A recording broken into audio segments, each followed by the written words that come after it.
स्वागत है दोस्तों आप सभी का स्टेम बाबा में। हम चैप्टर कंप्लीट कर चुके थे potential energy and the conservation of energy. आज हम केवल रिव्यू करने वाले हैं कि कौन कौन से टॉपिक्स हमने देखे। इन ब्रीफ हम एक एक टॉपिक को हम डिस्कस करेंगे एंड देन इस वीडियो के बाद हम लोग केवल क्वेश्चंस डिस्कस करेंगे फ्रॉम दिस चैप्टर, जो कि हमें चैप्टर के लास्ट में दिए हुए हैं from the book James S वोकम। तो चलिए स्टार्ट करते हैं इस शानदार वीडियो।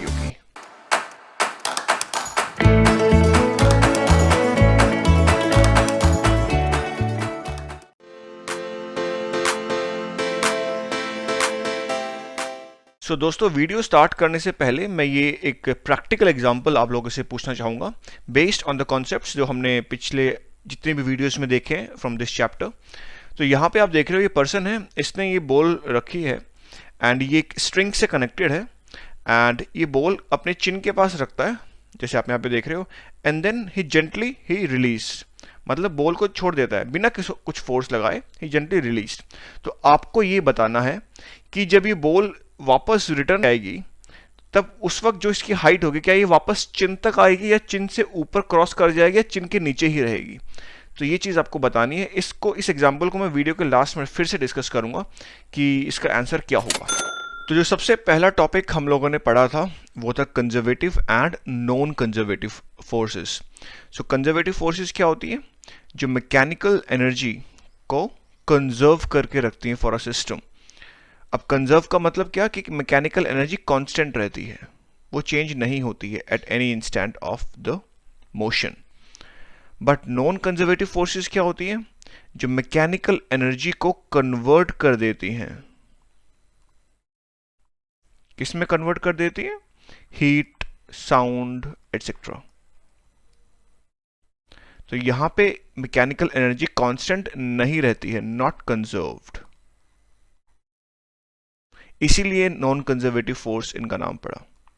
अच्छा, इसके बाद हमने कुछ की कैरेक्टरिस्टिक्स पढ़ी थी conservative and non conservative forces की। तो अगर मैं कंजर्वेटिव फोर्स की बात करूं तो इस केस में हमने देखा था कि जो वर्क डन होता है फॉर साइकिल,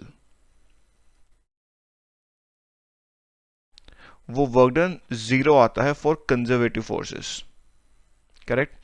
एंड ये पाथ इंडिपेंडेंट होता है, पाथ पे डिपेंड नहीं करता। इसको हमने इन डिटेल पढ़ा था कि पाथ इंडिपेंडेंट का मतलब क्या होता है, एग्जाम्पल भी मैंने लिया था एंड वीडियोस की जो लिंक है मैं डिस्क्रिप्शन में डाल दूंगा, आप वहां जाके देख सकते हो कि ये पाथ इंडिपेंडेंट क्यों होता है।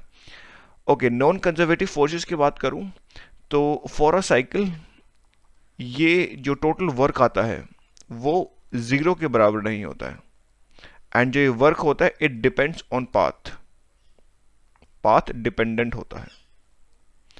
तो ये चीज़ें हमने इस टॉपिक के अंडर पढ़ी थी। अब बच्चा बोलता है कुछ एग्जांपल्स भी दो, कि आपने समझा तो दिया, कुछ एग्जांपल्स और दे दो एक बार कंजर्वेटिव फोर्सेस और नॉन कंजर्वेटिव फोर्सेस के। तो मैं कंजर्वेटिव फोर्स का अगर एग्जांपल लूँ तो वो हो जाएगा gravity force, this is conservative. या मैं लूँ spring force, this is also conservative. और अगर मैं नॉन कंजर्वेटिव फोर्सेस की बात करूँ तो वो होती हैं जैसे फ्रिक्शन, सब हम चीजें अच्छे से पढ़ के आए हैं। और देखूं तो टेंशन इन अ रोप और केबल, वो भी नॉन कंजर्वेटिव है। और एग्जांपल देखें तो force exerted by a motor और the forces exerted by the muscles. और इसके ऊपर तो मैंने एग्जांपल भी लिया था मसल्स के ऊपर, जब हम एक एग्जांपल मैंने लिया था जब एक पर्सन रनिंग कर रहा है from one point to another एक हिल पे, तो वो it was the case of force exerted by muscles, तो that is also a non conservative force. तो ये चीजें सभी हम पढ़ के आए हैं एंड अब चलिए अब डिस्कस करते हैं नेक्स्ट टॉपिक को। एंड सेकंड टॉपिक जो हमने पढ़ा था वो था potential energy and the work done by conservative forces. So potential energy, what is this potential energy? Potential energy it can store energy in a system, और ये energy it can be converted into kinetic energy और some other form. And by definition, we write that the work done by conservative forces, this is equals to negative of change in the potential energy, or we can write the initial potential energy minus the final potential energy. तो ये definition हम पढ़ के आए हैं। And एक चीज हमने और देखी थी कि इससे फर्क नहीं पड़ता है कि आप किस लोकेशन को आप जीरो ले रहे हो, आप किसी भी लोकेशन को जीरो ले रहे हो ले सकते हो, इट डजेंट मैटर, इसको भी जीरो ले सकते हो, चाहो तो इसको भी जीरो ले सकते हो। बस पता क्या होना चाहिए कि जो हाइट, जो चेंज इन हाइट हुआ है, दिस इज, ये इंपॉर्टेंट है बस। आप यहां से reference is u equals to zero मानो या कहीं से भी मानो, जो change in difference in height, ये फर्क पड़ता है, इससे जो पोटेंशियल एनर्जी नापी जाती है। अब अगर हम अर्थ सरफेस को जीरो मान के चले, तो उस केस में जो पोटेंशियल एनर्जी का जो एक्सप्रेशन निकल के आता है वो होता है mgy। मतलब अगर ये अर्थ सरफेस है, यहाँ पे अगर मैं पोटेंशियल जीरो मानता हूँ, और अगर बॉडी ऊपर की तरफ जा रही है, तो इस potential energy will increase by this value mgy। अच्छा, अगर मैं स्प्रिंग्स की बात करूं तो स्प्रिंग्स की भी पोटेंशियल एनर्जी होती है। ये तो थी ग्रेविटेशनल पोटेंशियल एनर्जी, करेक्ट। अब स्प्रिंग की होती है स्प्रिंग पोटेंशियल एनर्जी, उसका एक्सप्रेशन भी हम लोग पढ़ के आए हैं, वो होता है 1/2kx²। एंड यहाँ पे इस एक्सप्रेशन के लिए हम ये मान के चल रहे हैं कि x जीरो है एट द इक्विलिब्रियम पोजीशन। अब इक्विलिब्रियम पोजीशन क्या होती है स्प्रिंग की? जब वो ना कंप्रेस्ड है या ना स्ट्रेच्ड है, ना फिर वो कंप्रेस्ड है, तो वो उसकी इक्विलिब्रियम पोजीशन होती है। तो सपोज ये स्प्रिंग है, ये इसकी इक्विलिब्रियम पोजीशन है, यहाँ से अगर हम इसको स्ट्रेच करते हैं और यहाँ ये जो x इतना लेके गए हम इसको, तो हमने कितनी पोटेंशियल एनर्जी इंक्रीज करी स्प्रिंग की? बाय दिस वैल्यू, ये मतलब है इसका। एंड यहाँ पे हम मान रहे हैं कि this is x equals to zero and here this is x equals to x। तो ये चीजें हम लोग पढ़ के आए हैं सेकेंड टॉपिक के अंदर। चलिए अब थर्ड टॉपिक डिस्कस करते हैं। एंड थर्ड टॉपिक हम लोगों ने डिस्कस किया था कंजर्वेशन ऑफ मैकेनिकल एनर्जी। तो ये चीज हम कब बोल सकते हैं कि अगर सिस्टम में हम केवल कंजर्वेटिव फोर्सेस लेके चल रहे हैं, कि केवल कंजर्वेटिव फोर्स पिक्चर में है, तब हम ये लिख सकते हैं कि जो मैकेनिकल एनर्जी है वो कंजर्व रहती है किसी भी पॉइंट पे। फॉर एग्जांपल कि ये जो स्केटबोर्डर है, ये अगर इस पॉइंट पे मैं इसकी मैकेनिकल एनर्जी देखूं या इस पॉइंट पे इसकी मैकेनिकल एनर्जी देखूं, दोनों ही पॉइंट पे मैकेनिकल एनर्जी सेम होती है। And mechanical energy is basically the sum of the potential energy plus the kinetic energy. तो किसी भी पॉइंट पे जो समेशन है पोटेंशियल और काइनेटिक का, वो सेम रहता है, कांस्टेंट रहता है, तभी हम बोलते हैं conservation of mechanical energy. But ये चीज तभी वैलिड है जब हम केवल कंजर्वेटिव फोर्सेस को पिक्चर में ले रहे हैं। अगर नॉन कंजर्वेटिव फोर्सेस पिक्चर में आई, तब ये डेफिनेशन वैलिड नहीं होगी। चलिए अब देखते हैं नेक्स्ट टॉपिक हमने क्या डिस्कस किया था। एंड नेक्स्ट टॉपिक हमने पढ़ा था work done by non conservative forces. तो यहां पे हमने क्या देखा था कि अगर नॉन कंजर्वेटिव फोर्सेस अगर पिक्चर में हो, तब मैकेनिकल एनर्जी तो कंजर्व नहीं रहती है, बट टोटल एनर्जी कंजर्व रहती है। एंड हमने पढ़ा था कि work done by non conservative forces ये होता है the change in mechanical energy, that is EF, the final mechanical energy minus the initial mechanical energy, correct. तो work done by non conservative forces is equals to the change in mechanical energy of the system. तो ये चीज हमने पढ़ा था इस topic के अंदर, और बहुत सारे एग्जांपल्स भी देखे थे, इन डिटेल हमने ये टॉपिक पढ़ा था। लिंक मैंने डिस्क्रिप्शन में डाल रखा है, आप वहां से देख सकते हैं। चलिए अब हम देखते हैं नेक्स्ट टॉपिक जो हमने इस चैप्टर में पढ़ा था। एंड लास्ट टॉपिक जो हम लोगों ने पढ़ा था वो था potential energy curves and equipotential. तो ये एग्जांपल मैंने लिया था, तो ये दिखा रहा है कि जो कर्व है it is basically showing the potential energy for the system. जैसे यहाँ पे बॉल है, इस बॉल की पोटेंशियल एनर्जी हर पॉइंट पे कितनी रही होगी वो एक कर्व शो कर रही है। यहाँ पे हमने लिया था एनर्जी एक्सिस, ये है एक्स एक्सिस। तो ये अपने पास पोटेंशियल एनर्जी होती है इस पॉइंट पे।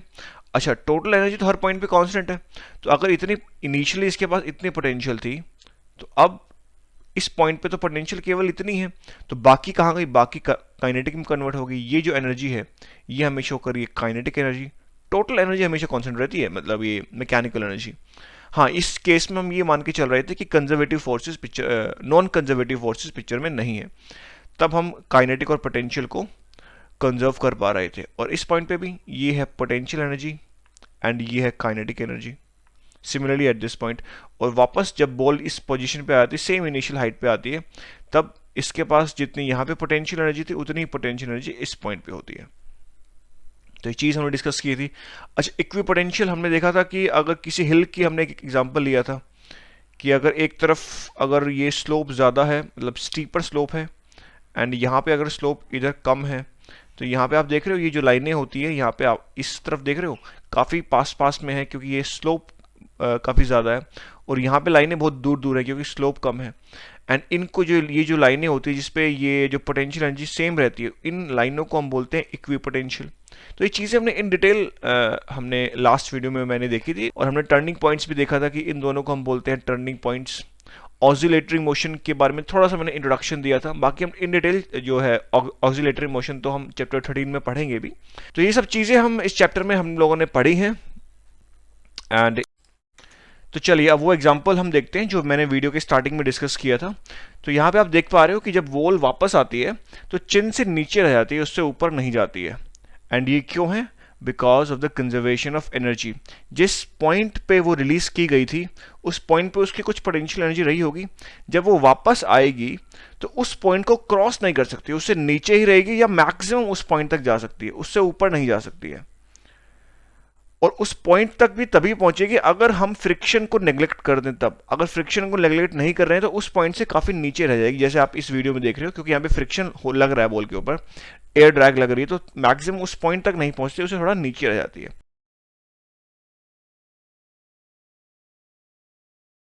बट इन केस अगर हम कुछ फोर्स मतलब कुछ फोर्स लगा के बॉल को हम रिलीज करते हैं, तब उस केस में जो बॉल है वो उस पॉइंट को क्रॉस कर जाती है जिस पॉइंट पे हमने उसको रिलीज की थी, क्योंकि इनिशियली आपने कुछ उस पर वर्क डन कर दिया है।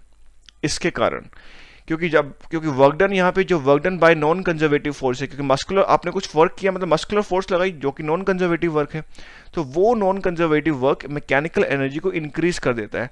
तो जिस पॉइंट पे आपने बॉल को छोड़ा था उस पॉइंट से ऊपर पहुंच जाती है। आई होप कि आपको दोनों केस समझ में आ रहे होंगे। केस 1 में तो केवल ये था कि आपने उसको जेंटली बिना किसी फोर्स के छोड़ा, तो वो मैक्सिमम हाइट तक मतलब जिस पॉइंट पे आपने छोड़ा था वहां तक नहीं पहुंच पाई, उससे नीचे रह गई क्योंकि फ्रिक्शन था और कंजर्वेशन ऑफ एनर्जी की वजह से। बट अगर आप कुछ फोर्स लगा के उसको छोड़ते हैं तो उस केस में जो बॉल है वो वापस जब रिटर्न में आती है तो उस पॉइंट जिस पॉइंट पे आपने उसको रिलीज किया था उससे ऊपर आ सकती है, उसको क्रॉस कर सकती है। तो ये दोनों केसेस हमने पढ़े। आई होप कि आपको ये एग्जांपल समझ में आया होगा। बहुत ही अच्छा एग्जांपल है कंजर्वेशन ऑफ एनर्जी को समझने के लिए। तो इस वीडियो के साथ हमने चैप्टर 8 इन डिटेल कंप्लीट कर लिया है।